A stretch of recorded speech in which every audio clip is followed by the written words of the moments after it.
Brandon Wardell and Jared Emmett, currently in Leap of Faith. And we're going to be taking a backstage tour, and they're going to be showing us everything. So come join me as we follow Leap of Faith. Nothing stands in your way.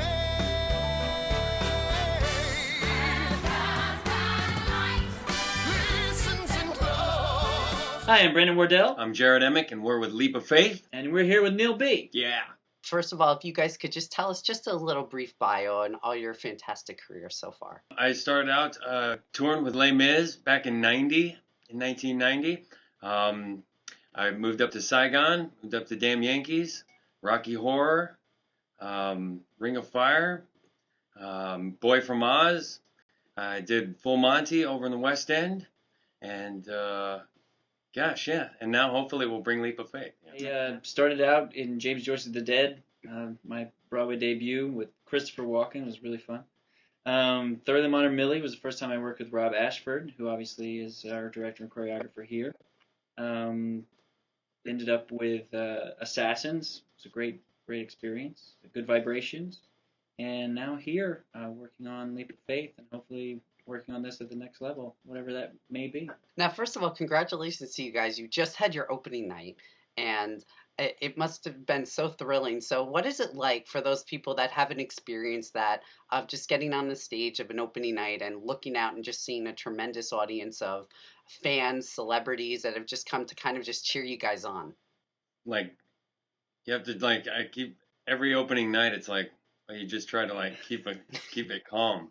Try to find that calm place, because everything else is so jacked up. It's also, for me, it's like a steam kettle. On that night, you get to sort of release and see, what all the hard work has come to, and you get a lot of relief from having it be there, and this thing you've been working for 6 weeks of rehearsal and 3 or 4 weeks of previews. So it's kind of a relief too.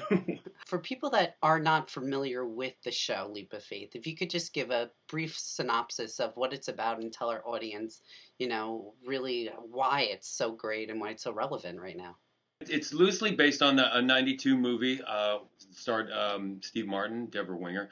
And we have the same screenplay writer who wrote our book, Janice Cerconi. And she's assisted by Glenn Slater, and of course with Alan Menken. But it basically follows that. Ours is more of a theatrical piece. There are some turns that they take in the movie that we don't take in the show, just to kind of like stay focused on Jonas's journey and Marva's journey.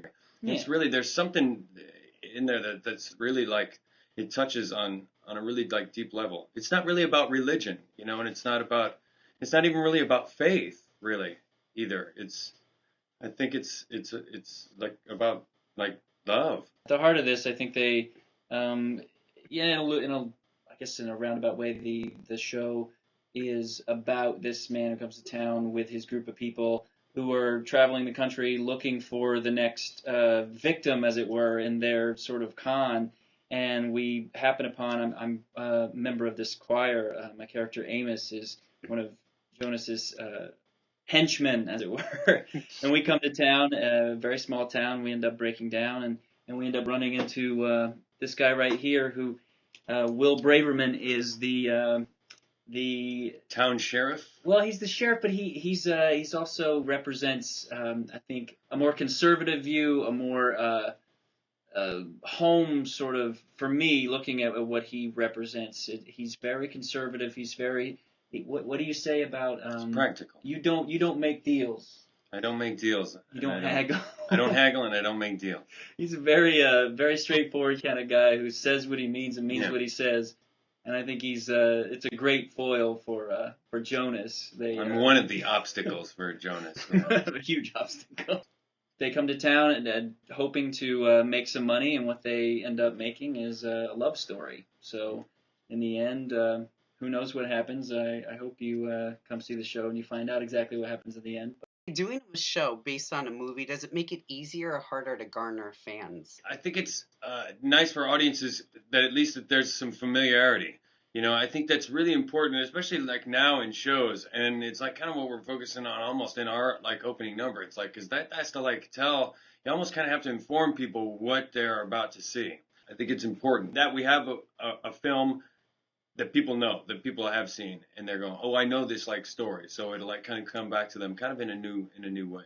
Yeah, it's also different enough to where it doesn't necessarily. Yeah. It's like you can see the movie, you don't need to see the film, or you don't need to see the play. You just look at the film, but it's different enough to where it really gives you something new and something fun to be a part of. But I liked I liked the movie, and I loved Liam Neeson, who played the sheriff in the film, and essentially that's all I channel is him. You know, I think he was brilliant.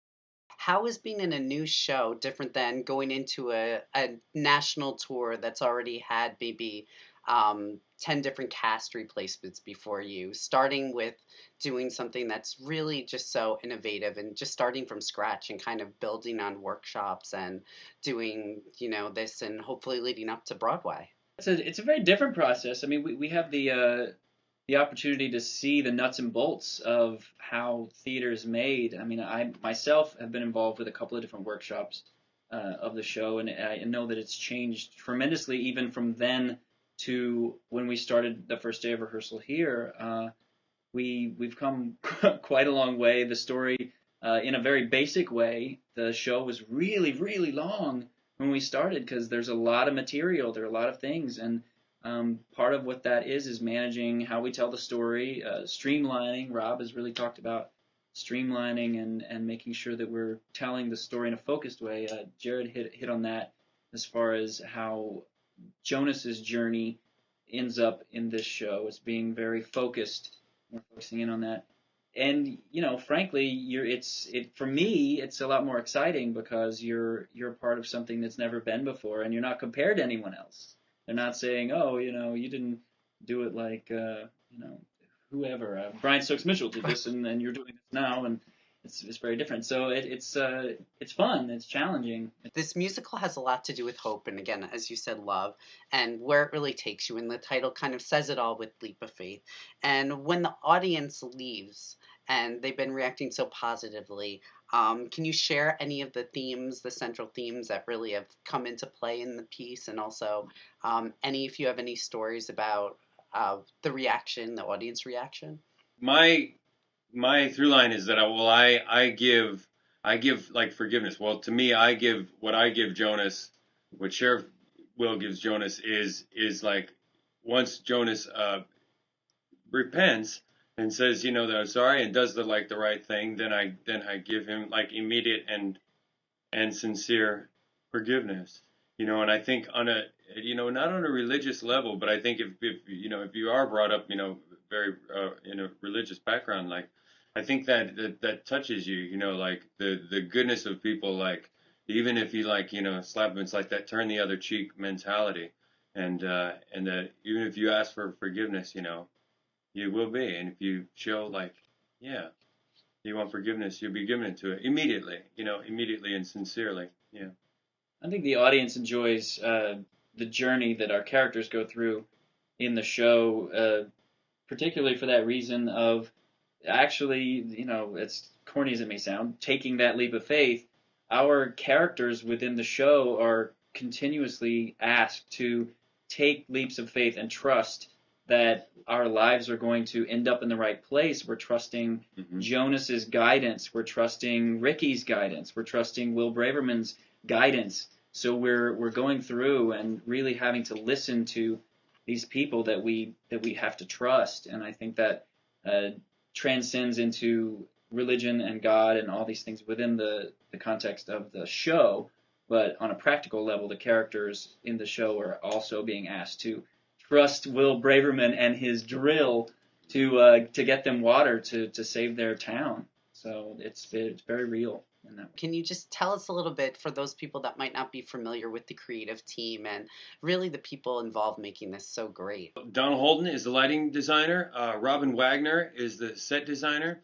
Rob Ashford, our director and choreographer and leader. William Ivy Long did the wardrobe.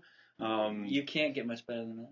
Yeah, so like I said, we still have Ron. We have Raul, of course, as our leader, our fearless leader. He's fantastic.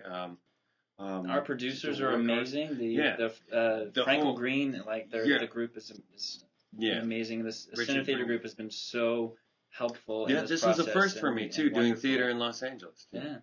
And they've been fantastic and so nice to us too. Yeah. It's a completely like different experience. It's been a really great place to play Yeah. because I think that for the creative process, for Rob, for us, for everyone involved, you have to have a sandbox that feels safe and fun, and, Right. and this place has really been that. And I think bringing all those talented people that obviously have enormous achievements. I mean, we haven't even mentioned your your astonishing achievement with Damn Yankees, and like it's just, you know, I'm completely thrilled to be here every day and lucky to, you know, work with and continue to work with. We've got a project coming up in the not too distant future. Just Loveless, Texas. And this show must have started. I mean, Janice the other night was a very, very touching sentiment. She was just saying that when she had this dream, she woke up with these characters for the story in her head. That, you know, on opening, just seeing that come to life on the stage was a different experience than the film, even because Absolutely. you're there in the room and seeing it. And she said, even I think she's even been quoted in a couple of interviews too, that even while like she was on the set of that film, Leap of Faith, they were looked at each other. Her and her husband Michael Mannheim looked at each other and said, "There's a musical in this here. There's a musical in this show." So I think it's I absolutely, and I believe that. I'm looking forward to continuing work on this piece as well as I think everybody else is too. So. Sure. Who knows? It may become a movie musical someday. Yeah. That's what seems Yeah, to, see, yeah, it seems true, to be happening. true, the way things are going. Oh, and you I'm know, sorry. you And never know. we should probably too. I once like mentioned it's little guy, you know, that you'll hear a lot about. Alan Menken, who wrote the score. Oh, yes, of course. Oh, You'll probably yeah. that I think Academy he has like something guy. I think he's the Academy Award has the most of ever in all time In the universe. of ever. Listening to the music I've heard from this is so catching. It's so I want to just say it's so cheesy, but Alan Menken-esque. You know, you just get you kind of like dancing in your seats, and I think that too is one of the great draws to this. That you know Yeah. that there is that able to have such a great storyline, and he does so well is really take a story and really tell it through song in such a catchy way, but also you know really weaves that story through his songs. It's great stuff to work on and to perform every night. I'll tell you that. It'll be the one of the big thrills for me is if and when and how when we do this cast album that I like actually get to like lay down an Alan Menken tune. That's cool. I've got a couple of Broadway cast albums, but essentially everything I've done has been done before, has been recorded before. So this for me. This is like a first, and that it's an Alan Menken tune. I'm like. Well, we appreciate you guys joining us. Thank you so much. And in just a few minutes, we're going to really quickly take a look backstage.